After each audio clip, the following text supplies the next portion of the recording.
Welcome and bienvenidos to Hockey's Pacific Revision. My name is Eric. Recap time. It happened again. It feels like deja vu, but the Los Angeles Kings lose to the Edmonton Oilers in round one of the Stanley Cup playoffs. Unlike last time, though, and that ended in 7. This time, not so fortunate. Ends in 6. What a bummer. Still love my boys. Shout out to LA. Love ya. It just sucks to see the season end. It's a different kind of heartbreak. Last season, you kind of justified it with a couple things like not having Victor Arvidsson, not having Drew Doughty. And then the end of the playoffs kind of focused on Dustin Brown and retirement. This time around, it's just you got beat. You had opportunities, though. Game 4, up 3-0, end of 1. Should have had it. They should have had it. And, man, that is awful. Awful. Because at that point, you win that game. It is 3-1. 3-1 in that series, and it's a lot harder for the Edmonton Oilers to come back. But it's easier for them to come back from than a 3-1 series. Might as well just come back from 3-0 and nothing deficit in Game 4. And you can look for answers. You can look for a bunch of different things for why this team lost this series. At the end of the day, I think it is the outstanding talent of the Edmonton Oilers. I'm still not convinced Stuart Skinner is that guy, as we saw in that unfortunate fluke late in the third in Game 6, but that's not his fault. Broken stick. Who would have guessed? How often do you see a goalie's stick being broken? But he played okay. He played well enough to keep the Oilers in it. Jack Campbell, who came in relief of Skinner, in Game 4, you can still say he probably saved the entire series for them. Like all of it. He played outstanding in relief, kept them in it. Zach Hyman win in overtime. The rest is history. Oilers win 3 straight to take the series. The depth finally got to us. The fact that Draisaitl is a machine in the playoffs, and now he's healthy. He didn't get hurt like he did last year in the first round against LA. 7 goals in 6 games. Incredible. Honestly, he was probably the best player of the entire series for Edmonton. Not that McDavid was any slouch. Here's the funny thing. The funny thing is, you can sit here and say the Kings kind of contained McDavid. He had 3 goals, 2 of them on the power play, and both of them in Game 2. And he finally got his first 5-on-5 goals this game, Game 6, to open up the scoring in that game. 3 goals, 8 assists, 11 points in 6 games. And that's almost nuts to say you might have contained him a little bit. But what a talent. Like, what an absolute talent McDavid is. And the Kings did everything they could to stop them. I thought Gavrikov played well. Mikey Anderson played well. Enough. I think the defense is still something the Kings are going to have to focus on as they head into the offseason. It's going to be a lot of thinking about what happened, what could have been the thing that pushed them over the edge. And they were there. But at the end of the day, talent overcame will. And you saw that in Game 6. Game 6, the Kings played about as well as you could expect them. I say even with Edmonton scoring first, the Kings kind of bounced back. And that was kind of this whole series in a conundrum. Like, I hate how much I kept referring to the series last year, but it had a lot of similarities in it. Even a goalie gaff. We were waiting for it. Now that Mark Smith is gone, we're like, we're probably not going to get it anymore. Wrong. But Game 1 saw the Kings steal one, just like last year. Game 2, the Oilers just came back, showed us who they were. The only difference was this time in Game 3, we didn't get blown up. We actually won the game in a controversial way. I don't care what you say. The puck never hit the high stick. It was a goal. Didn't really affect play anyway, so who cares? But you had that opportunity to then put them away in Game 4, and you didn't. Just like the Kings had an opportunity to put them away in Game 6, and they didn't. Also at home. And that you still felt like the Kings had a chance to win in 7. I think once the series is tied, you also feel like anything can happen, but at the end of the day, that was your big opportunity. Just like Game 6 was their big opportunity, and I'm not going to forget the Game 6 winner by Tyson Barrie. Depth. Depth is the thing that won it for them in Game 6 last year, and depth was the thing that won them the series this time, as well as the outstanding talent, the top-end talent they have. Hyman, Kane, Nugent Hopkins was kind of so-so.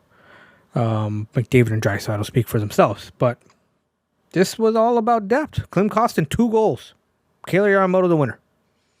So in 2 series, the clinchers were Tyson Barrie in Game 6. For myself, I know McDavid had that 2-goal dagger in Game 7, but for me, Game 6 will be the sticking point where tied late and they let a goal happen, just like this one.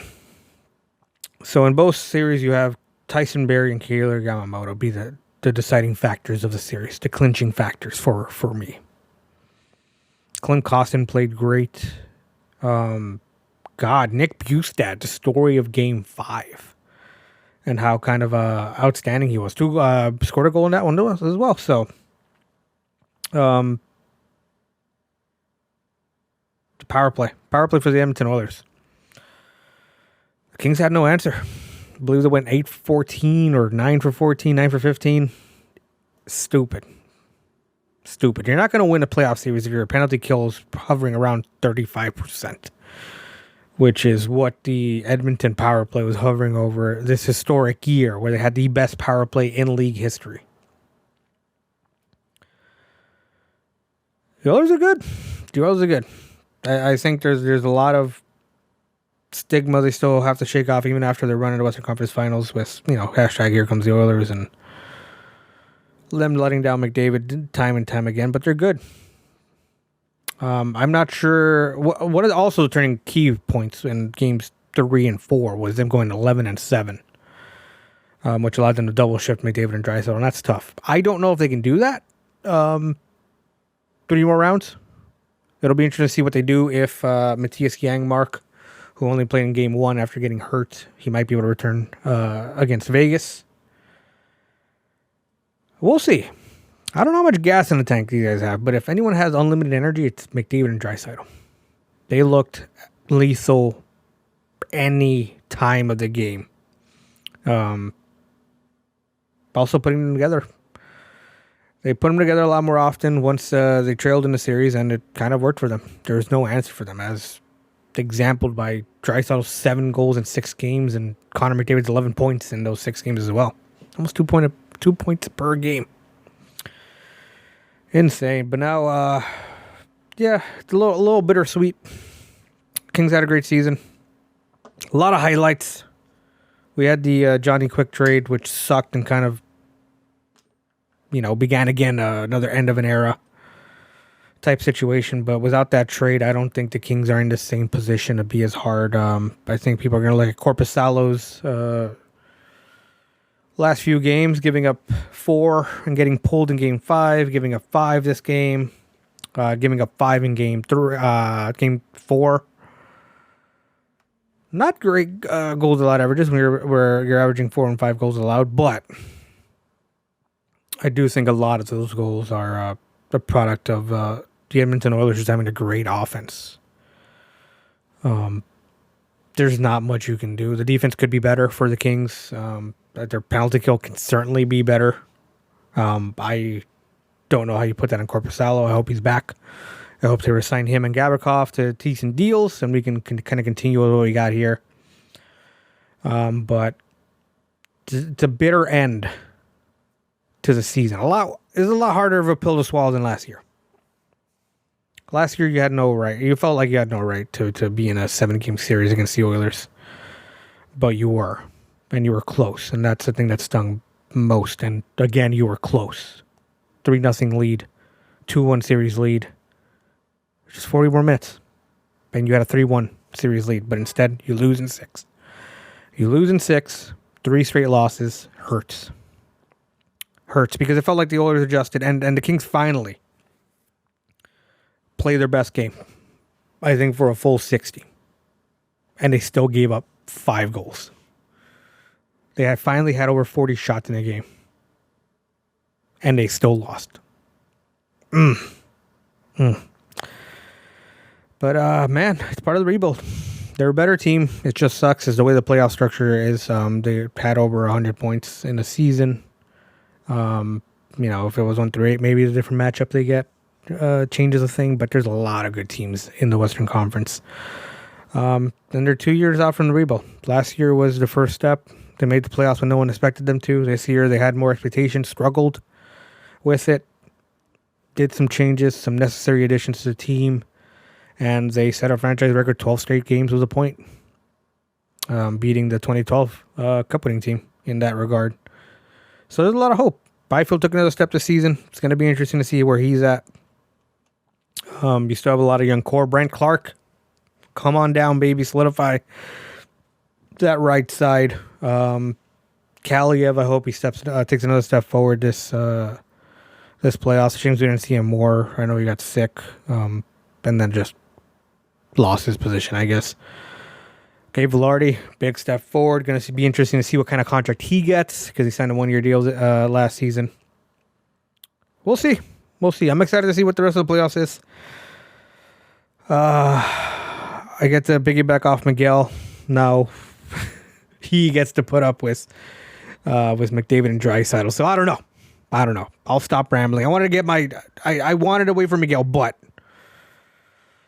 I wanted my actual. I don't want to be sane-headed. Like, it sucks. Like, as a fan, this sucks. Like, this is so disappointing. I hate that they made me believe.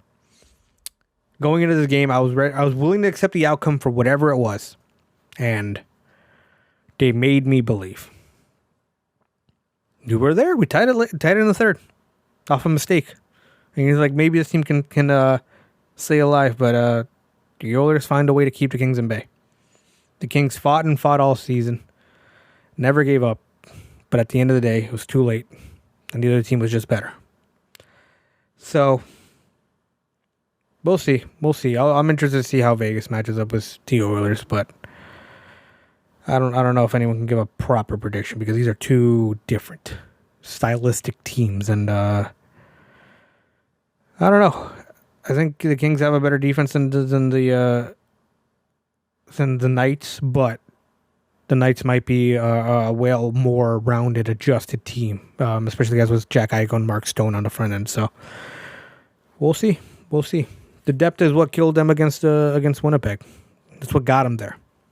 Killed the Jets. They couldn't handle the depth that the good Knights had. So we'll see. Depth didn't matter against the Oilers. So well, it's always next year. But the playoffs continue. I hope you'll join us for our next series recap. We still need to do Minnesota-Dallas. That ended in 6. Congratulations, Dallas Stars. Spoilers. And let's give a shout out to the Toronto Maple Leafs. They did it. First series win since 2004. And hopefully we get DJ, our resident number 1 Leafs fan, here to talk about that series recap. So until next time, you can find me at _Erick Oriana. That's _ERICKORELLANA. And until next time, the season's over for me. Go Kings. Let's see who wins the cup, I guess.